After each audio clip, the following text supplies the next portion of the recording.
Hello and welcome back to the FordTechMakuloco channel.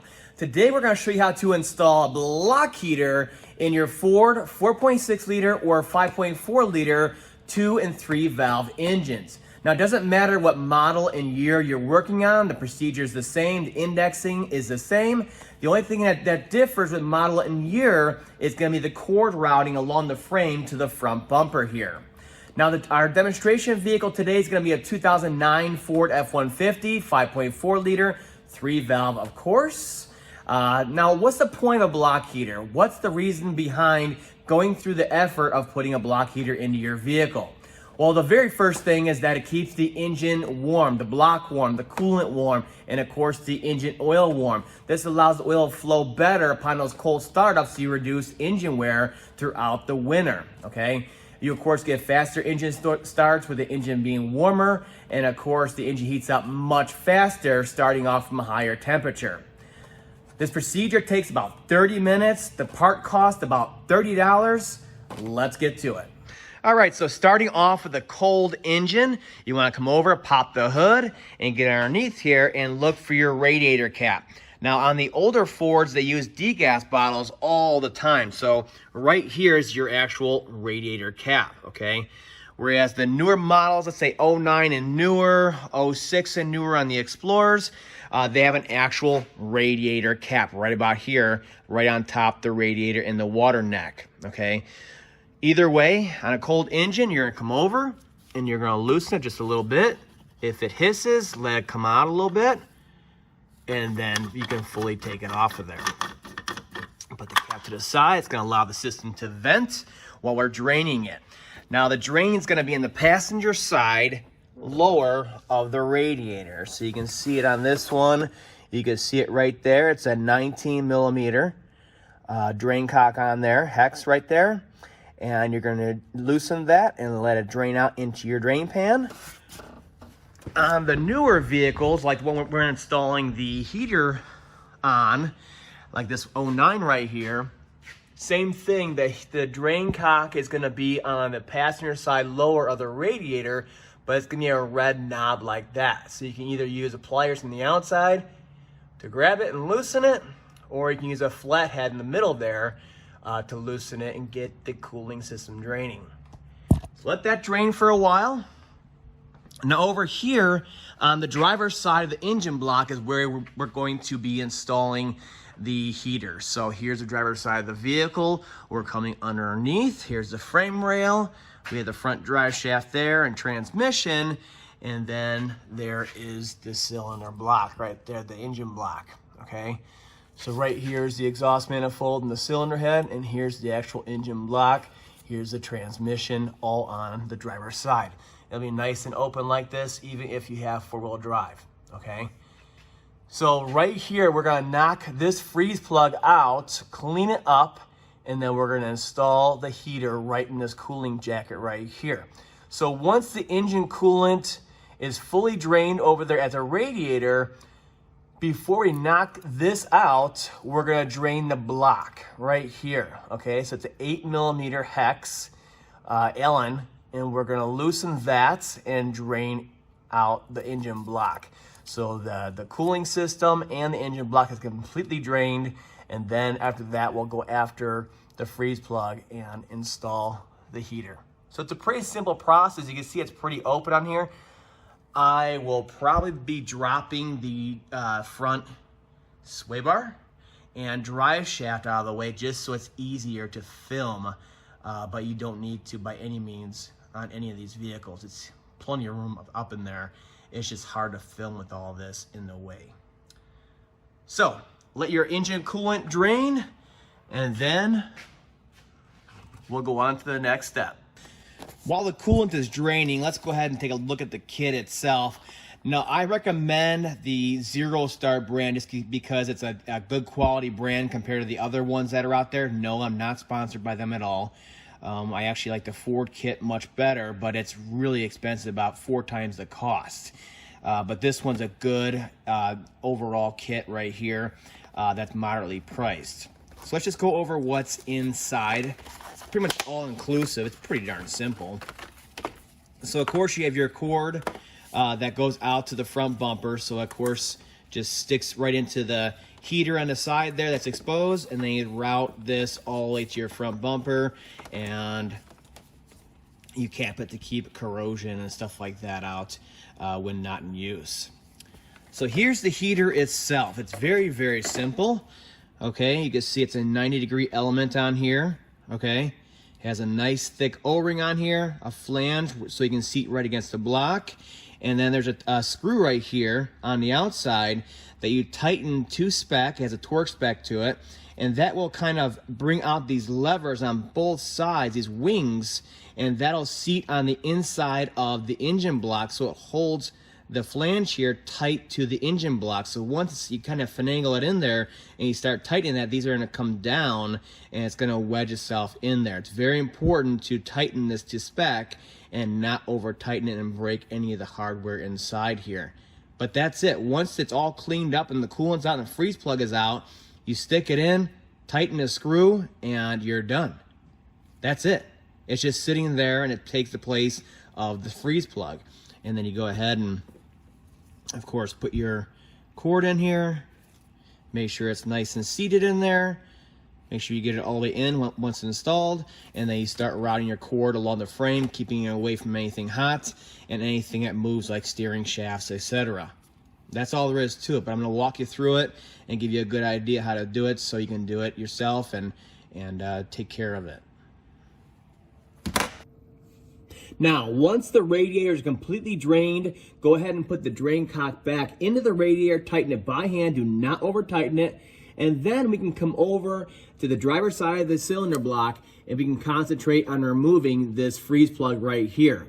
Before you remove that freeze plug, you want to remove all this paint that's chipping away on here and the rust built up on here. You want that engine block heater to sit nice and flush on here so we get a good seal in the end. So we're gonna clean all this up on here, and then after that's cleaned up, we're gonna go ahead and drain the cylinder block water jacket right here with this drain plug on the side of the block. Now there's two different ways you can do this. You can use a regular wire brush and get in here and wire brush all this stuff off of here, okay, and get it nice and clean, sandpaper, all that stuff, Scotch-Brites. I'm gonna do a combination of that and a die grinder with an actual roll-lock cookie on there and clean it up real nice, especially the face on here, so that block heater can sit as far in as possible and as flush as possible on the side of the block. Let's go ahead and take care of that and get it cleaned up.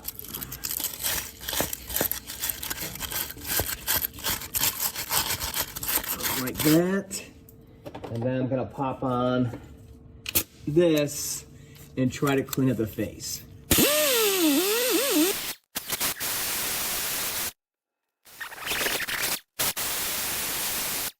All right, now with that all cleaned up, I think that's good enough, don't you? We can go ahead and drain the cylinder block. Now, like I said, it's an 8mm hex on there, Allen hex. So go ahead and get that tapped in there nice and deep. Brake torque on it by hand so you can get it loose. Usually they come free pretty easy. And then the rest of the way, I'm gonna try to spin it out fast with the ratchet here and get out of the way because it's gotta shoot out of there. Get your drain bucket ready. Here we go. Whoa! See? That comes out fast and be a huge mess. Be ready for it. Let that drain. Now, once the water jacket is drained out enough, as you can see here, we're just dribbling at this point, you can go ahead and put your plug back in. We're well below that freeze plug on there. Your plug, you want to take it, put some of the Permatex thread sealant on there. I'll link to everything down below, and then use an extension, get up in there, and we can start turning it in by hand. And we're just going to snug it up by hand with a regular small 3/8 ratchet. And that's all you need for that. And that'll take care of that.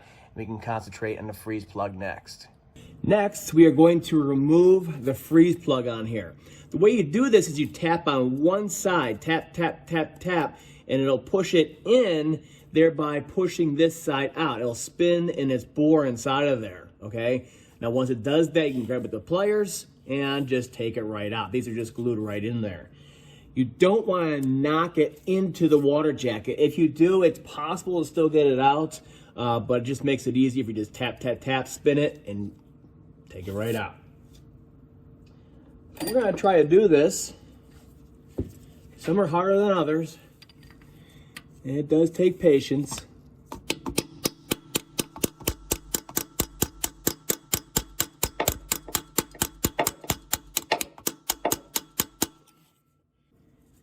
See if we can use a bigger hammer.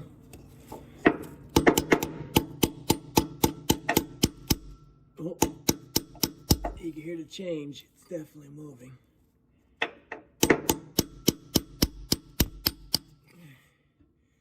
You see how that side's starting to go in? Now we got it moving. I gotta make sure it kind of pivots. So really I can get to that outer edge and use lighter taps.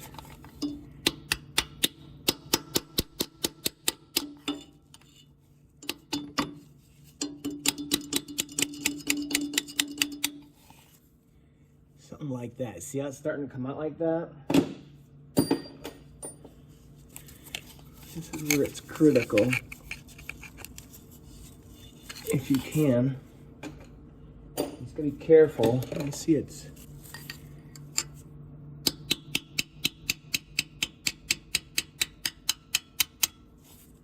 something like that. You see how it's coming out for us?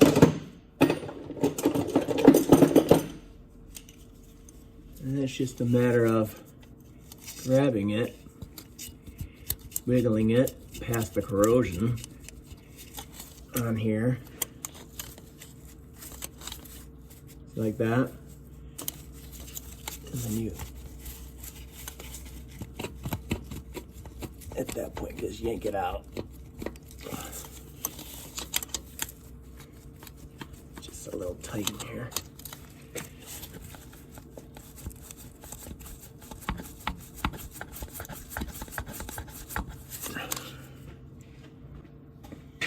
Bigger pair of pliers so I have a leverage.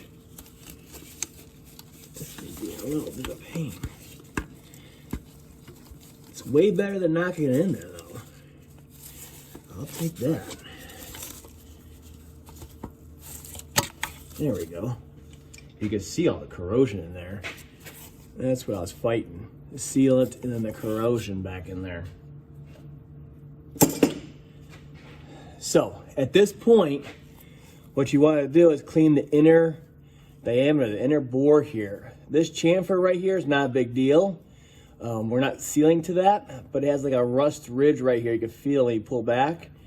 The inside here is pretty clean, you know. It's not all rotted out, but we obviously need to get in here and clean it. Clean the old sealant, everything off of there, so that O-ring on the block heater can work.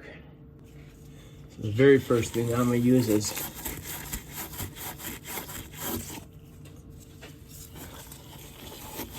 Scotch Brite on here to clean the inner edge and pick up some of that sealant. I know you guys can't see this very well, but you get the idea. I just want to get in there and clean it up really well.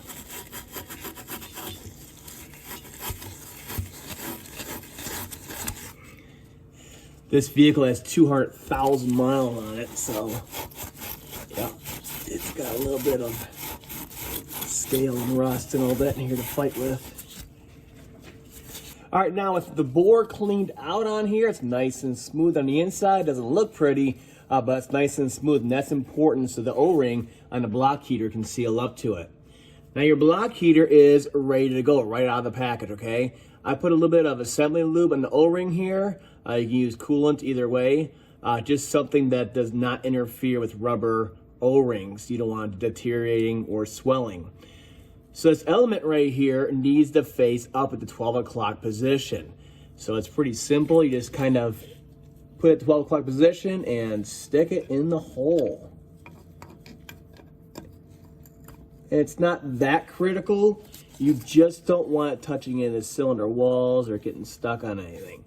So like right there, with the O-ring getting past that little chamfer rust ridge on there and sealing in there, it actually like sucked it in there. So now it's ready for me to actually put that, tighten the center screw on here. And remember, it's gonna pull the wings out of there. Now it's a 5/16, and the torque on here is critical. Only 20 to 25 inch-pounds.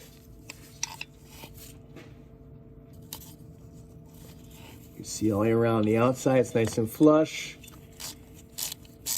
What I'm gonna do is use my 1/4-inch ratchet, 8mm or 5/16, and we're just gonna snug it until you start feeling resistance. That's when it's the wings are coming out and they're touching the inside of the block and sucking against it. And that'll pull the front nice and flush on there. Starting to feel it now. It doesn't take much. That's why it's best to use small hand tools, like a small nut driver or a really small stubby 1/4-inch, and just snug it by hand. Get that fine light touch and that feel, just so it holds it in. That's all it's doing, okay? And the O-ring does the rest.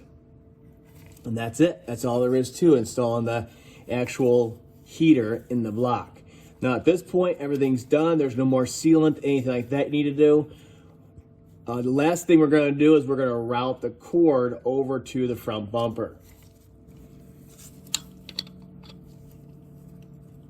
Got my little beam style torque wrench because I want to make sure this is correct. And we're just a little past 20 right now.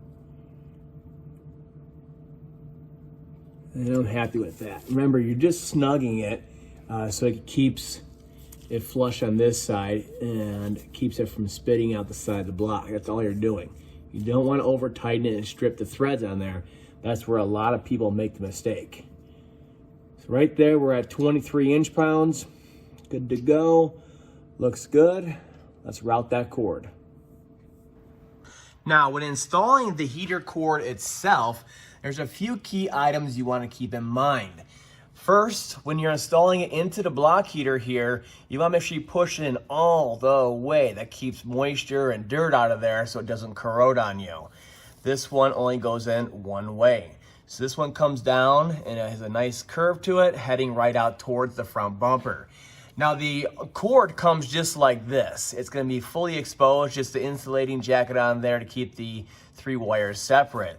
Doesn't protect much from road debris and vibrations and chafing on vehicles. So what I do is I put a roll of convolute tubing on here and then wrap it in electrical tape all the way through, protect it from any kind of chase as it goes through these tight areas to the front bumper, the same way that Ford does it.